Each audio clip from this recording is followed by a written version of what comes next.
அவுதுல்லாஹி ஷைத்தானிர் ரஜீம் பிஸ்மில்லாஹிர் ரஹ்மானிர் ரஹீம். அன்பார்ந்த நேயர்களே, பாலஸ்தீன் மீட்பு போர் 893வது நாளை எட்டியிருந்தாலும் 22 நாளை எட்டியிருக்கும் ஈரான் அமெரிக்க இஸ்ரேல் யுத்தம்தான் பெரிய இடத்தை பிடிக்கிறது. பெரிய பெரிய நகர்வுகளும் கூட நடந்திருக்கின்றன. ட்ரம்ப்புக்கு வேற வழி இல்லை, ரன்னிங் அவுட் ஆஃப் ஆப்ஷன்ஸ் என்று சொல்லுகிறார்கள். வேறு வழி இல்லாமல் நான் ஈரான் மீதுள்ள பொருளாதார தடைகளை விலக்குகிறேன், இதன் மூலம் 140 மில்லியன் பேரல்ஸ் ஆஃப் பெட்ரோல் உலகத்துக்கு கிடைக்கும். என்ன அர்த்தம்? ஈரான் ரஷ்யா வழியா தாராளமாக பெட்ரோலை விற்கலாம். இப்போ போரில் கிடைக்கக்கூடிய முதல் பெரிய லாபம். ரெண்டாவது, ட்ரம்ப்புடைய பேச்சுகளை ரொம்ப நம்ப முடியாது. இதை பொறுத்த வரைக்கும் I am going to wind up the operations. அது எப்படின்னா, நான் ஏற்கனவே உங்கள்கிட்ட சொன்ன மாதிரி ஒரு ஃபேக் விக்டரியை கிளைம் பண்ணுறது, அதுக்கு பிறகு நான் இந்த போரை முடிக்க போகிறேன். நீ போரை முடிக்க போறியோ இல்லையோ, அவங்க அடிக்கிறது தான். அடுத்தது, ட்ரம்ப்போட மிகப்பெரிய அதிர்ச்சிக்கு அல்லது அமெரிக்காவினுடைய படை இஸ்ரேலிய படை வீரர்களுக்கு மிகப்பெரிய அதிர்ச்சி என்னவென்று சொன்னால், F-35, அதாவது F-35 ஃபைட்டர் ஜெட்டை அடிச்சிருக்காங்க. அது அடிஞ்சு கீழே உளுந்துன்னு ஒரு ரிப்போர்ட்டு, இன்னொரு ரிப்போர்ட்டு எமர்ஜென்சி லேண்டிங் பண்ணிக்கணும். அப்போ இராணுவத்தில் இந்த F-35 பற்றி தெரிஞ்சவங்க என்ன சொல்கிறாங்கன்னா, அதுக்கு எமர்ஜென்சி லேண்டிங்னு ஒன்றே கிடையாது. அது போகிற ஸ்பீடே பெரிய எமர்ஜென்சி லேண்டிங் போகிற அட்டாக்கு போகிற மாதிரி தான் போகும். அதனால் அடித்து வீழ்த்திட்டாங்க. F-35 சுட்டு வீழ்த்த முடியும்னா ஈரான் வேற லெவலுக்கு போயிருக்குன்னு தெரிஞ்சுதான் வைண்டிங் அப் த ஆப்ரேஷன், நான் எல்லாத்தையும் முடிக்க போகிறேன். இப்போ எப்படி சரணடைகிறேன்னு தெரியல. ஒரு ட்ரூப் சோசியல் மீடியாவில் எல்லாத்தையும் அழைச்சிட்டேன், இனிமே அதனால அங்கே ஒன்றுமே இல்லை, அதனால வெற்றிங்கிறாரு. ஆனால் இது ஒரு மகத்தான வெற்றி. அடுத்தது, யாரும் எதிர்பார்க்காத விதமாக நம்ம சிலோனுக்கு கீழே இறக்கி பாருங்க, ஸ்ரீலங்கா கீழே டயகோ கார்சியா, அதனுடைய பேஸை நேற்று பிரிட்டனுடைய பிரதமர் சொல்லியிருக்காரு, தற்காப்புக்காக நீ அந்த பேஸை யூஸ் பண்ணிடலான்னு அமெரிக்காவுக்கு சொல்லியிருக்காரு. அடுத்த நிமிஷம் அந்த டயகோ கார்சியாவை அடிச்சிருக்காங்க. டயகோ கார்சியா வரைக்கும் தாக்க முடியுதுன்னா ட்ரம்பால ஒண்ணுமே செய்ய முடியல.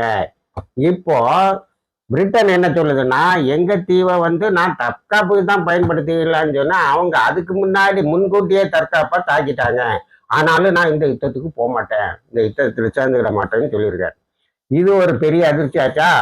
அடுத்த அதிர்ச்சி என்னன்னா, நான் ஒரு 10 நாளைக்கு முன்னாடி, அதாவது 11 மார்ச் 2023 ஒரு ஃபேக்ட் செக்குன்னு ஒரு இதை போட்டு பிசி பாலஸ்தீனியன் கிரானிக்கல் சொன்ன ஒரு செய்தியை சொன்னேன். அமெரிக்காவினுடைய வெஸ்ட் கோஸ்ட்ல கலிபோர்னியாவை தாக்குவதற்கு முயற்சி செய்கிறார்கள் ஈரானின் இஸ்லாமிய புரட்சிக்காரர்கள். அந்த புரட்சிப்படை அதற்கான ஃபீசிபிலிட்டி, அதுக்கு முடியுமாங்கிறத பார்த்துக்கிட்டு இருக்கேன். 2 நாளைக்கு முன்னாடி என்ன ஆயிட்டுன்னா, அன்னோன், அதாவது அடையாளம் காட்டப்படாத சில ட்ரோன்ஸு பறந்துருக்கு. எங்க தெரியுமா? அந்த ரிப்போர்ட் என்ன சொல்லுதுன்னா, இது பென்டகனுடைய report, between March 9 and 15, 12 to 15 drones conducted cognizance campaign, அதாவது துப்பறியும் வேலையை செய்திருக்கு. எது? 12 to 15 ட்ரோன்ஸ். எங்க? Over Barksdale air force base.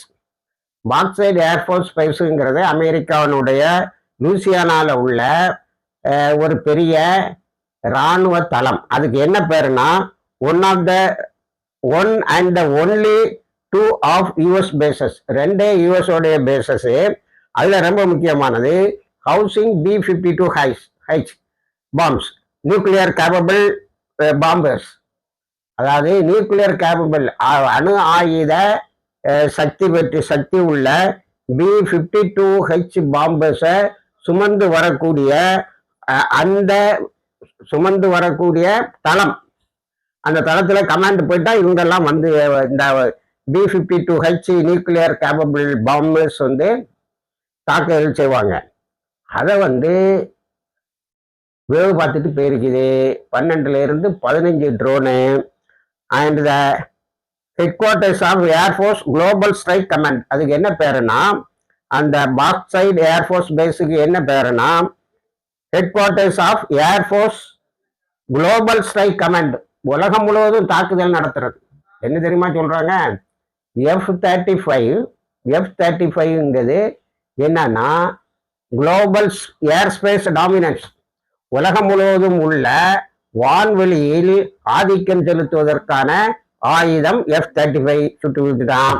அடுத்தது headquarters of air force global strike command, ஏர்ஃபோர்ஸோடைய விமானப்படையினுடைய உலகம் முழுவதும் போய் தாக்கக்கூடிய அந்த கமாண்ட் சென்டரை 12லேருந்து 15 ட்ரோன்ஸ் போய் வேவு பார்த்துட்டு போயிருக்கு. அதோட உடலை அந்த மேக்னர்ங்கிற இடத்துல உள்ள இந்த செக்ரட்டரி ஆஃப் ஸ்டேட் இருக்கான் பாருங்க, வெளிவிவகாரத்துறை அமைச்சர், அடுத்தது டிஃபென்ஸ் மினிஸ்டர், இவங்க 2 பேருடைய வீட்டையும் வேவு பார்த்துருக்கு போய். என்னப்பா நல்லா இருக்கீங்களா, எங்க இருக்கிறீங்க, உங்களை அடிச்சா எங்க அடிக்கணும்ங்கிறத பார்த்துட்டு போயிருக்காங்க. அதுக்கு பிறகு பென்டகன் ரிப்போர்ட் என்ன சொல்லுதுன்னா, அந்த வேவு பார்க்க வந்த அந்த ட்ரோன்ஸ் எப்படி இருந்து, ட்ரோன்ஸ் ஆர் ரெசிஸ்டன்ஸ் ஜாமி, அதாவது அதை ஜாம் பண்ணலான்னு பார்த்தா, அதை செயல் இழக்க செய்யலாம்னு பார்த்தா, அது அது அந்த ட்ரோன்ஸ் தன்னை தடுத்து விடுகிறது, ரெசிஸ்டன்ஸ். அதுவும் ஒரு போராளி மாதிரி தன்னை தடுத்துக்கிடுது. அதை யாரும் அதை எடுக்கக்கூடிய தகவலை தடுக்க முடியாம பார்த்துக்கிடுது. அடுத்தால யூஸ்டு வேரியடு அப்ரோச் ரோட்ஸ், அது என்னன்னா அங்க நின்றுட்டு அப்படியே இப்படி இவங்களுடைய ஜாமரு, இவங்களுடைய இது எல்லாத்தையும் தாண்டி, அட்டாக் ஃபெசிலிட்டி எல்லாத்தையும் தாண்டி அது அப்படி இப்படி வேறு ரூட்ஸ் வழியா ரொம்ப நல்லா கண்காணிச்சுட்டு போகுது. 2-3 நாளா நம்ம வீட்டை சுத்திக்கிட்டே இருந்தான், பார்த்து வாரான்னு நம்ம சொல்லுவோம்ல, அது மாதிரிதான் போய் நல்ல கணக்கெடுத்திருக்கு. Degrading combat capability at a base, actively supporting operation Epic Fury, அதாவது எங்களுடைய தாக்குதல் தளத்தை முழுமையாக வேவு பார்த்து போயிருக்காங்க. எங்களுடைய தாக்குதலுக்கு நாங்கள் ஒரு பேர் வச்சிருக்கோம் பாருங்க, எபிக் ஃபியூரி. வரலாறு இல்லாத கோபத்துல தாக்குறாங்களாம். 22 நாளா தாக்கி வாங்கி கட்டிட்டு வைண்டிங் அப்படின்னு வந்திருக்காங்க. இதை வேவு பார்த்து விட்டு போய்விடு இருக்கிறது என்று சொன்னது அவங்களுக்கு மிகப்பெரிய ஒரு ட்ரோன்ஸை பற்றி ஒரு பயம் வந்துருக்கு. ராத்திரி முழுதும் தூங்கிருக்க மாட்டானோ போல தெரியுது. அடுத்தது, இந்த ட்ரோன்ஸ் எங்கிருந்து வந்தது? அதாவது அமெரிக்காவினுடைய உலகத்தையே தாக்கக்கூடிய அந்த குளோபல் அட்டாக் ஸ்பேஸ் வந்துட்டு போன ட்ரோனு எங்கிருந்து வந்துன்னு கண்டுபிடிக்க முடியல. எப்படி பெரிய விஞ்ஞானத்தை வளர்த்து வச்சிருக்காங்க. Origin where spotted over, origin cannot be known, அது தெரியவே தெரியல. எங்க இருந்து வந்ததுங்கிறது இது வரைக்கும் தெரியல. எப்படிப்பா மர்மமா நடக்குதெல்லாம். அவ்வளவு பெரிய அமெரிக்கா, உலகத்தே கட்டி ஆளுகிற அமெரிக்காவினுடைய தளத்துக்கு 12 முதல் 15 ஏவுகணைகள் வந்திருக்கு. 5 நாளா வேவு பார்த்துருக்கு. 9ஆம் தேதியிலிருந்து 15ஆம் தேதி வரைக்கும், 2 போத் இன்க்ளூசிவ் 7 days ஆகுது. 7 நாளா வேவு பார்த்துட்டு போயிருக்கு. பதறி போயிருக்கார் ட்ரம்ப். அதனால வைண்டிங் அப் தி ஆபரேஷன். இதை இனி நான் இது பண்ணிடுறேன். 2வது, ட்ரம்ப்போடைய கான்ட்ரடிக்ஷன். ட்ரம்ப் எப்படி முரண்படுவாருன்னு ஒரு பெரிய வீடியோ வந்துட்டு, அது அமெரிக்காவினுடைய ஒரு குள்ளநெறி ஃபாக்ஸ் நியூஸ் ஏஜென்சி, அவனே இவன் இப்படியாண்டா முரண்படுறான்னு சொல்ல ஆரம்பிச்சுட்டான்.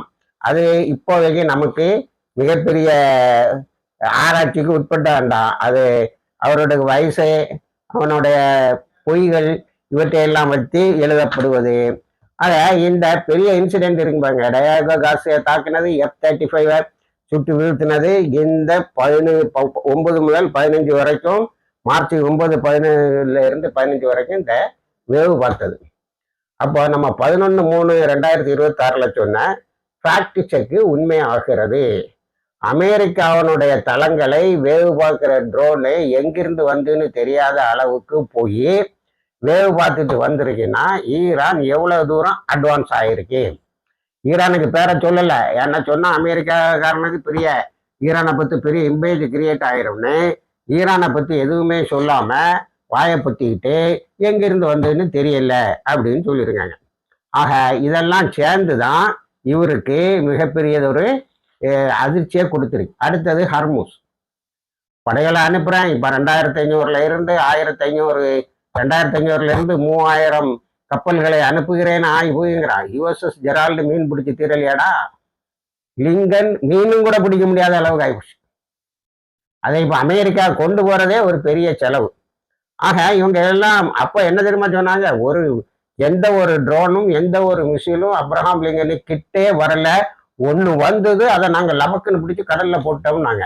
இப்போ ஹர்முஸ் ஏரியாவை நீ ஏன் பாதுகாக்கலன்னு கேட்டா ட்ரம்ப் என்ன சொல்லாருன்னா, ஹர்முஸை நாங்க பயன்படுத்தல, யாரெல்லாம் பயன்படுத்துறாங்களோ அவங்க போய் அதை வந்து மீட்டுக்கிடட்டும், வி ஆர் நாட். அப்புறம் நேட்டோ படைகள் வரலையே, அவங்கெல்லாம் கோழைகள், இந்த மாதிரி நேரத்துல நான் அடி வாங்கிட்டு இருக்கும்போது எனக்கு உதவி செய்யாதவங்க எல்லாம் கோழைகள் அப்படின்னு ட்ரம்ப் சொல்லியிருக்காரு. ஆக ஹர்முஸ் பகுதி கிட்ட அவன் கப்பல் போவாதான், மற்ற கப்பல்லாம் போகணுமா. அதுக்கு என்ன செய்யறான், ரொம்ப புத்திசாலின்னு நினைச்சுக்கிட்டு ஜப்பான் தான் 90% தன்னுடைய வியாபாரங்களுக்கு ஹர்முஸ் ஜலசந்தியை பயன்படுத்துது. ஜப்பான் 95, சைனா வந்து 90. இவங்க 2 பேரும் பார்த்துக்கிடுவாங்க அப்படின்னு. இவங்க 2 பேரும் கப்பலும் போறதுக்கு இப்ப தடையே கிடையாது.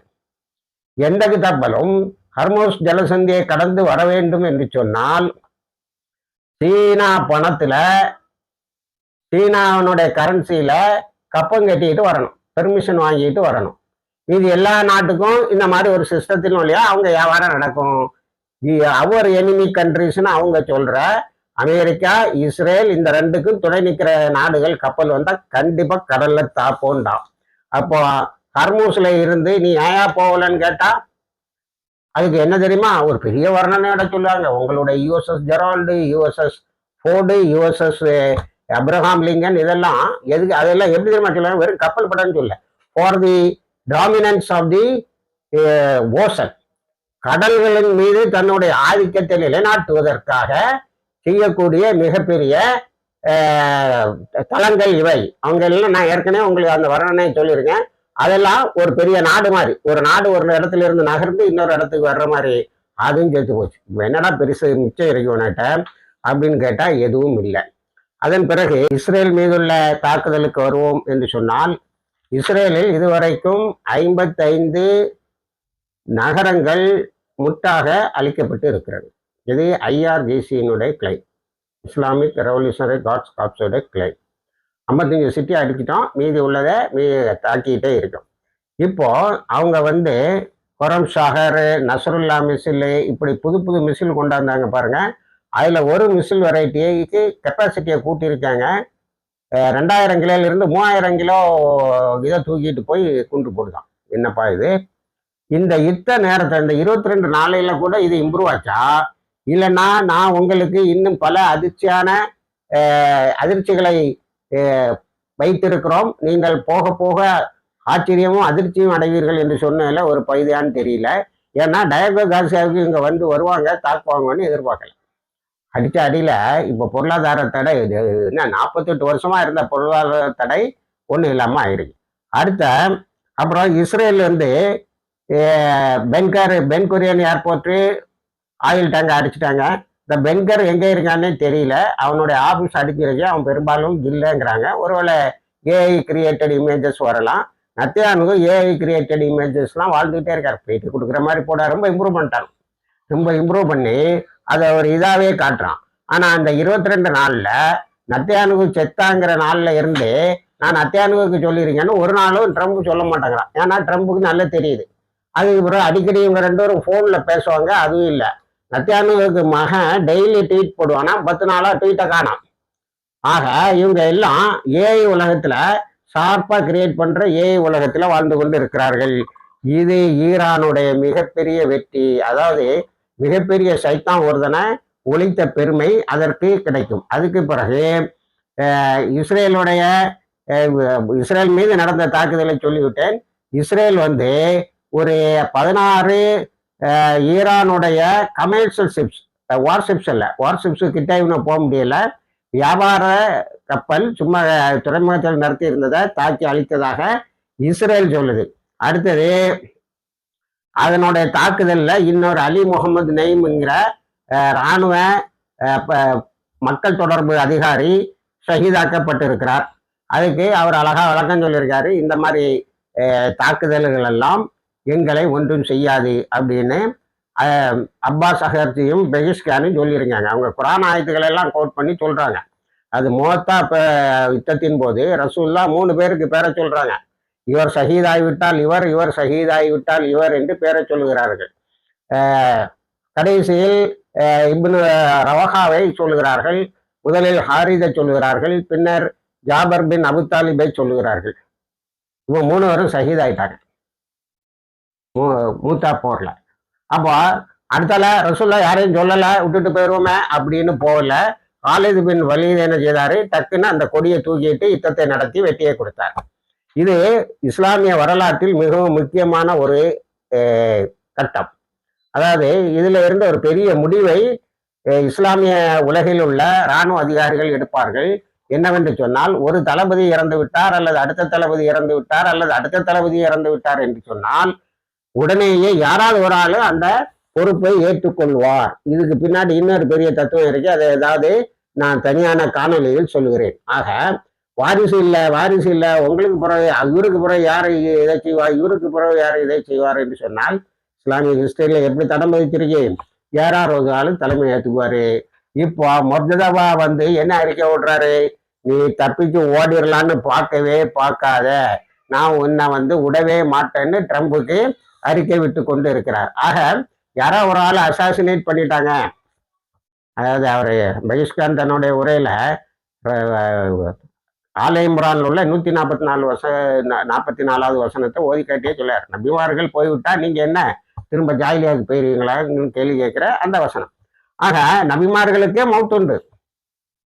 அப்படி இருக்கும்போது தளபதிகள் இறந்து விட்டார்கள் என்று ஈரான் கவலைப்படுவதில்லை. ஏனென்று சொன்னால் அது இது போன்ற கொள்கைகளை பின்பற்றுவது. 2வது, 1லிருந்து கடைசி வரைக்கும் யார் யார் என்பதை அந்த 12 நாள் யுத்தத்திலேயே அவங்க தெளிவுபடுத்தி விட்டார்கள். அடுத்தது நம்ம காசாக்கு வருவோம்னா, இங்க வாங்குற அடியில காசாவினுடைய ரஃபா கிராசிங்க ஓபன் பண்ணி விட்டுருக்கான்.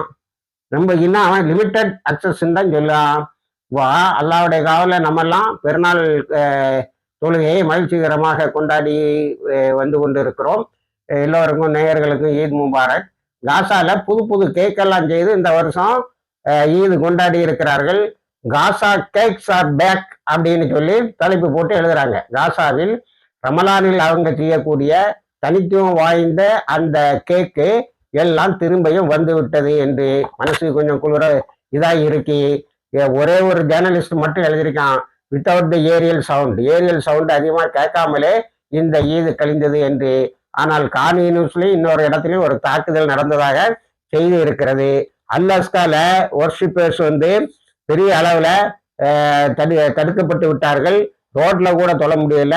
22 நாளாக 1900 முதல் சிலுவை போருக்கு பிறகு